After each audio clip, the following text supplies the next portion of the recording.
estava condicionada à glorificação de Jesus. Ele teria que subir para o Espírito Santo descer.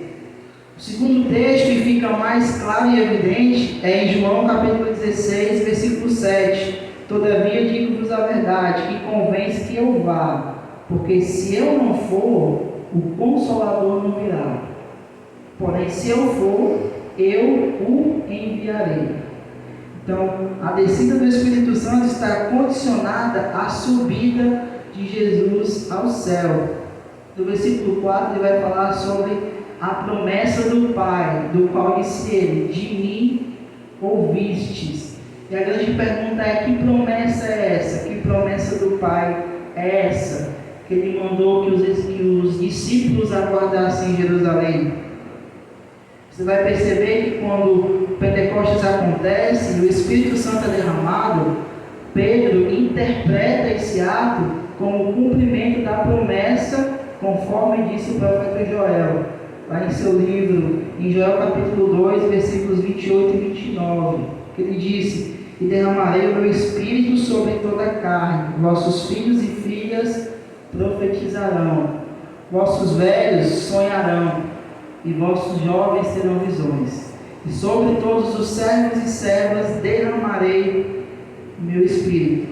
Então a grande promessa do Pai era o derramamento do Espírito Santo, e ele ordenou aos discípulos que aguardassem em Jerusalém, até que do alto eles fossem revestidos de poder. Está escrito lá em Lucas 24, 49. Então, irmãos, é importante que a gente entenda que o início da história da igreja cristã começou lá em Atos capítulo 2, segundo o ponto de vista histórico neotestamentário, com o derramamento do Espírito Santo. É claro que o Espírito Santo já tinha uma atuação importante no Antigo Testamento. Ele era dado a pessoas especiais para missões especiais, mas a sua vinda completa, definitiva, para permanecer para sempre com a igreja, se cumpre com essa promessa do Pai, com o cumprimento dessa promessa. O Dr. John Stott, um grande pastor e teólogo anglicano, interpretando esse texto, ele disse que antes de Cristo enviar a igreja ao mundo, ele enviou o Espírito Santo à igreja. E essa ordem não pode ser alterada. Nós, como igreja, precisamos receber essa promessa do Pai antes de sermos usados por Deus para o cumprimento da grande comissão. Além da promessa, ele vai tratar no versículo 5 sobre o batismo com o Espírito Santo.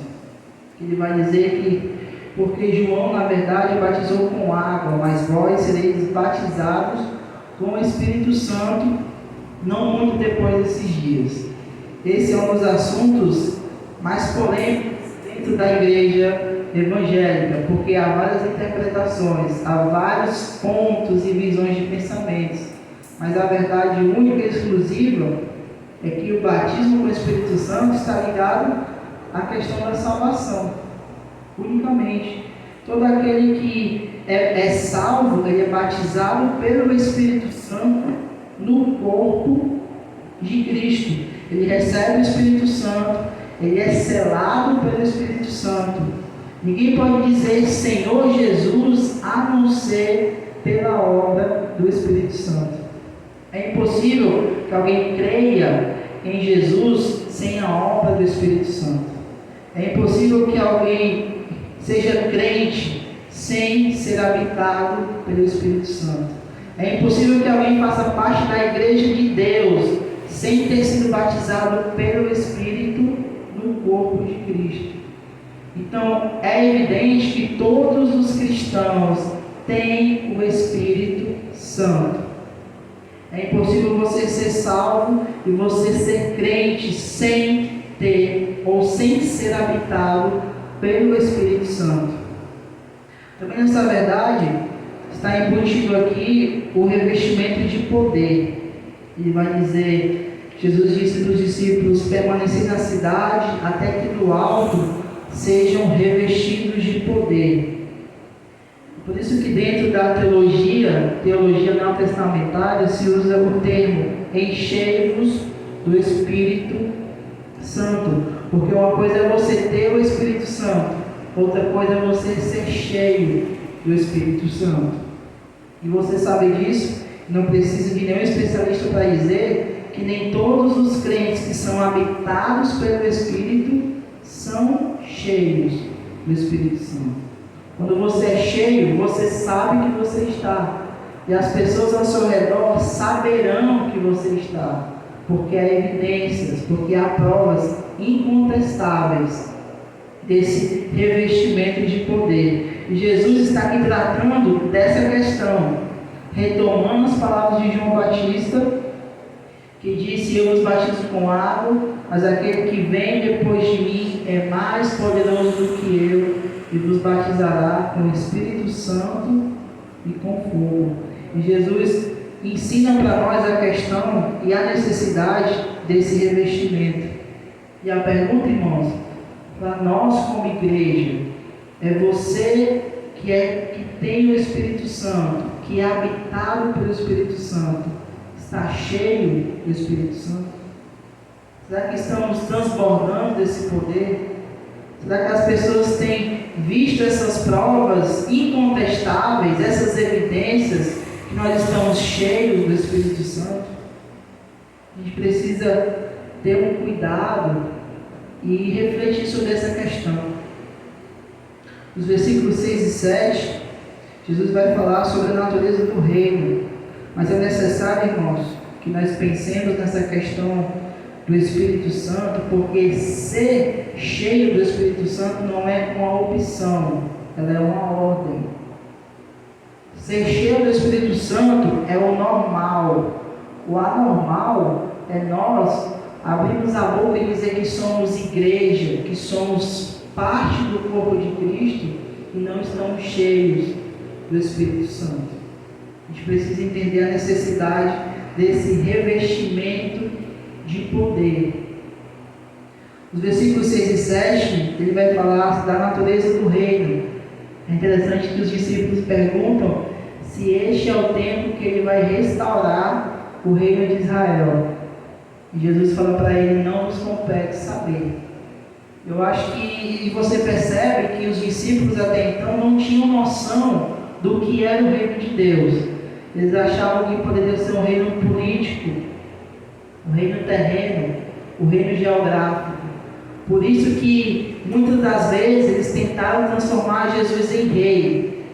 E 2 vezes Jesus sai do meio da multidão por essa inclinação que o povo tinha em torná-lo rei. A primeira foi na multiplicação de pães e peixes. A Bíblia diz que a multidão ficou alvoroçada com aquilo e queria transformá-lo em rei. E ele sai do meio da multidão, até que para seus discípulos não sejam tomados por essa ideia de ver Jesus apenas como um Messias político, um Messias terreno, que veio apenas para curar enfermos, para multiplicar alimentos e para alimentar multidões. A segunda vez é quando, após a transfiguração, que ele desce do monte e ele no caminho cura o menino endemoniado, no qual os discípulos não conseguiram libertar. Diz a Bíblia lá em Lucas 9,43, que todos ficaram maravilhados o quanto Deus fazia por intermédio de Jesus. E mais uma vez esse sentimento de torná-lo rei toma conta da multidão. E agora seus discípulos estão naquele meio e também são tomados por esse mesmo sentimento. E ele responde para os discípulos assim, lá em Lucas 9,44: fixai os vossos ouvidos nas seguintes palavras: o Filho do Homem será entregue nas mãos dos homens. Em outras palavras, ele quer dizer que não pensem vocês que eu vim apenas para fazer maravilhas, que eu vim apenas para multiplicar alimentos. Eu vim com um propósito, eu vim para a cruz, e é para lá que eu estou indo. Pois é lá que ele vai libertar vocês, é lá que ele irá salvar vocês. O reino de Cristo não é político, O reino de Deus é espiritual. E nós precisamos ter ciência dessa questão. Então, Jesus responde: não nos compete saber, nem cronos, nem kairos, nem tempos ou épocas que o Pai reservou na sua exclusiva autoridade. Não é da competência de vocês. O papel de vocês é receberem poder para fazer a obra de Deus, não ficar questionando. É curioso como tantas as vezes a igreja é tentada a discutir a obra ao invés de fazê-la, e com isso a obra é deixada de lado.